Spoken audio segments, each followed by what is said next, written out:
All right, good afternoon. Welcome back to the channel. Here we got a boat we bought in February. Didn't really use it a lot this year. We had to wait for some titles. Still don't have the registration. We got a 2021 Phoniex PHX21. Kind of start with the trailer. This is probably the best boat. I've had 4 or 5 boats the past 5 years. Tried a new one every year. Didn't really like the Ranger we had last year. It was okay. Just slow. It was pretty spacious though. But as far as the trailer, I mean, this thing's top notch. This is like a fisherman's boat. There's plenty of deck space. Drives like a Cadillac with about 500 horsepower. It feels like. I mean, it's amazing. So obviously there's some coating all over the trailer so the trailer won't rust. Pretty basic stuff. You know, all these are pretty much the same. It's got the swing arm, step pad. The stairs that have come on some of these, I don't really like those. They're not very stable anyways. But this boat is easy to get into. We do have a full-size spare. Go back to the rest of the trailer. So we do have Mayhem aftermarket wheels. They are 18-inch wheels on a 255/45 18-inch tire. Obviously does ride pretty well.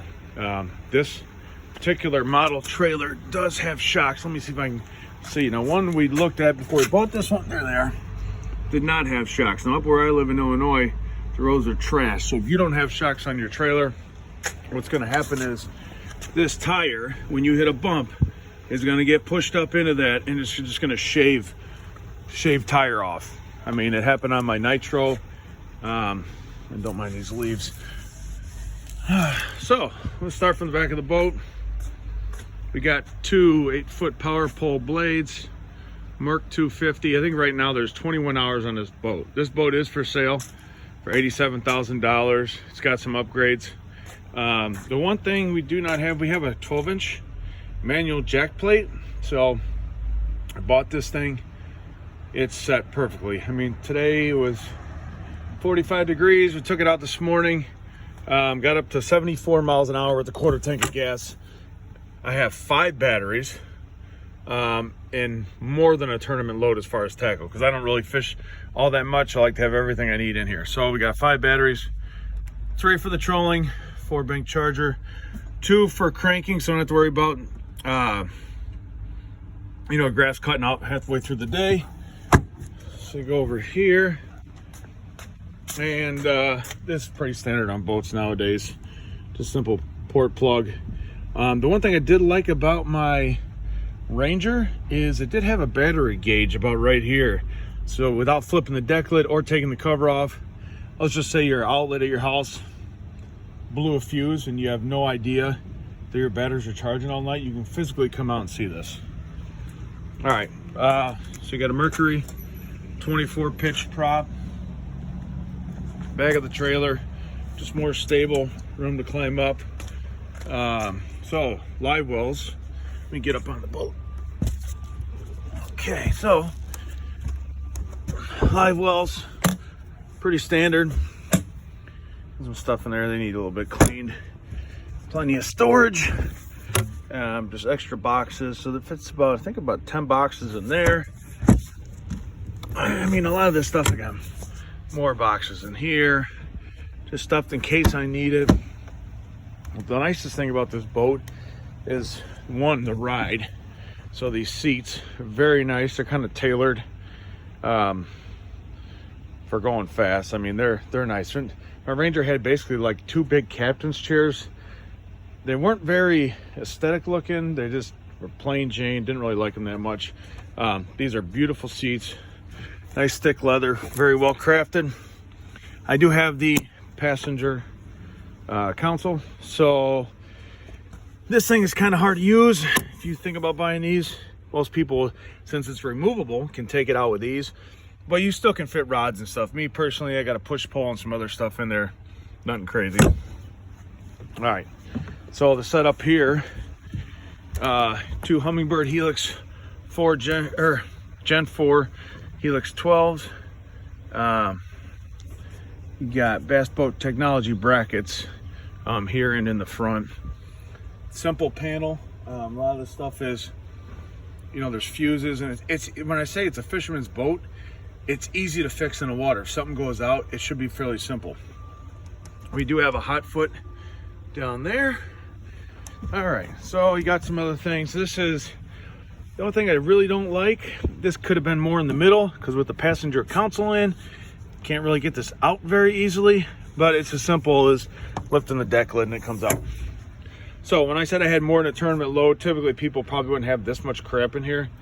I have a ton of stuff. I just took it all out of my garage. When I got the boat, put it all in here, because when I do go fishing for fun a couple times a year, I don't want to be fumbling around like, oh shoot, I left some at the house. So passenger rod locker storage. So I took out the guides in the front and the back for the rod locker. I think I got about 22 outfits in there. Could probably fit more. The only knock about these is I just had to go to Home Depot and get some little containers with desiccant in there, basically to absorb moisture. This is the first boat I've ever had an issue where there's actually moisture. We're getting a little bit of mold on the rod, so I don't know why that is, but that's a simple $7 solution. Now to the other side, like I said, I got more than a tournament load. I got clothes and plastics and everything here. This boat has the Humminbird one boat network behind the driver's side console. Up front, we did buy extra Humminbirds before, because the boat came with 2 Humminbirds. Got rid of the 360, got a Garmin 12-inch unit, which I just had this thing cleaned, so I don't think they cleaned the screens because I just dropped it off with the covers on. 12-inch Garmin unit, live scope, and this thing is phenomenal. It's a great product. I used to have the older version, and it was on a 7616, a 16-inch graph. I liked it, but this new one is unbelievable. I mean, you can see actually a balsa wood crankbait coming through on that thing clear as day.